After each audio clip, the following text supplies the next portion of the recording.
Hello and welcome to Maths with Jacob. This lesson will focus on quadratic equations. This video will show how to solve quadratic equations by factoring. Let's look at some examples. Solve each of the following quadratic equations by factoring. The first one is m squared plus 5m plus 6 equals 0. That is definitely an equation because you have terms on either side and you have an equal sign. It's a quadratic equation because we have a power of 2 here. It's m squared. So it's not linear. That's why we call it quadratic, because of the squared sign here. We will use an approach called the crisscross method. I'll show you how that works. The first thing we do is focus on the term m squared, and we factorise that term. And the only way to factorise that term is m and m. So m times m is m squared. So you multiply those two together, and that gives you m squared. Then we draw a cross like that. The two terms here, when we when we multiply them together, we end up with plus 6. Now, I've started off with plus 3 and plus 2, and we have to test whether these are the two terms we want, because as you know, you can also have plus 6 and plus 1. But let's start with plus 3 and plus 2. Plus 3 times plus 2 is plus 6.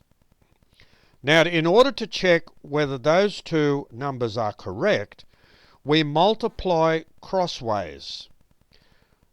Plus 3 times m is 3m, plus 2 times m is 2m, 3m plus 2m is 5m. See that? So when we do the crisscross method and we add the two answers together, we should get the middle answer, and we absolutely do. So the factorisation is this. It's m plus 3, so you write the terms that way, inside parentheses, times m plus 2.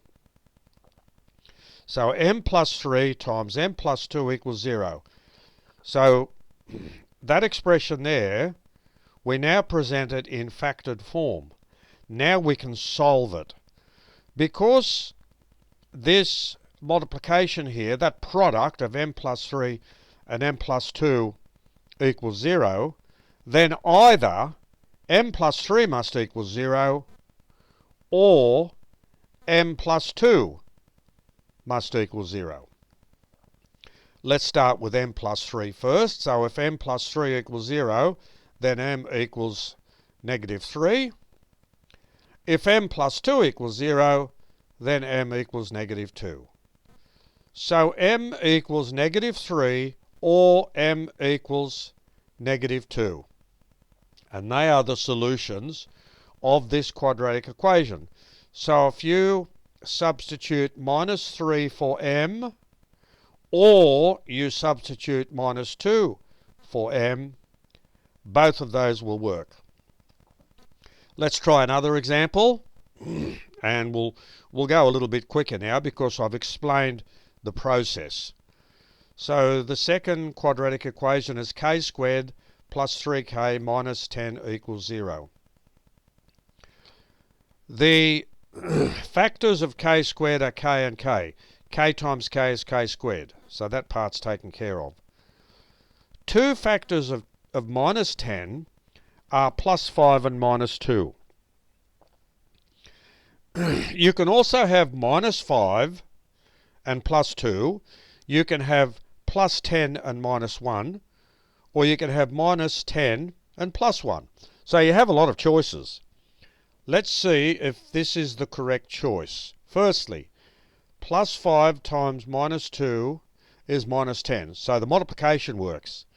Now remember, when we do the crisscross method and add the terms together, if we end up with plus 3k, then this choice is perfect. So 5 times k is 5k, so that's 5k, so we'll just write that down so we remember. Okay, so that's 5k. Minus 2 times k is minus 2k, so minus 2 k. 5k minus 2k is 3k. So that works.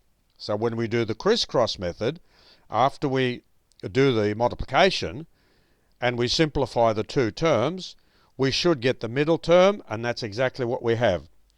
So the factorization of the left-hand side will be k plus 5, as we did here. So there's your k plus 5, multiplied by k minus 2 equals 0. So in a similar manner to what we did here, exactly the same approach. If k plus 5 equals 0, therefore k has to be minus 5. If k minus 2 equals 0, then k has to be plus 2. So these are the solutions of that quadratic equation. Let's have a look at the next line, the next slide. W squared minus 2w minus 15 equals 0. W times w is w squared. Minus 5 times plus 3 is minus 15. Let's use the crisscross method to see if we get the middle term. 3w minus 5w is minus 2w. So those two are correct.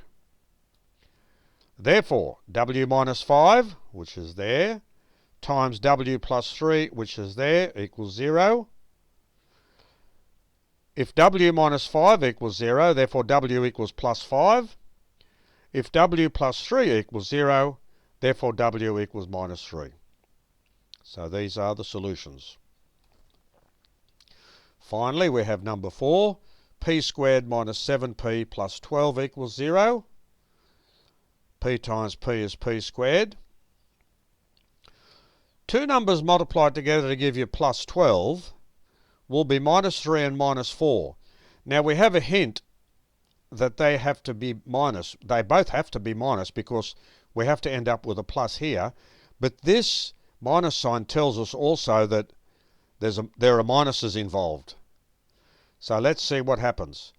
Minus 3 times minus 4 is plus 12. So that works. Minus 4p minus 3p is minus 7p. So they are the correct choices. So p minus 3, which is there, times p minus 4, which is there, equals 0. Therefore p equals, from here, p equals plus 3 or p equals plus 4 are the solutions of the quadratic equation. So this has been an interesting video with 4 examples showing how we can solve quadratic equations by using a method called the crisscross method.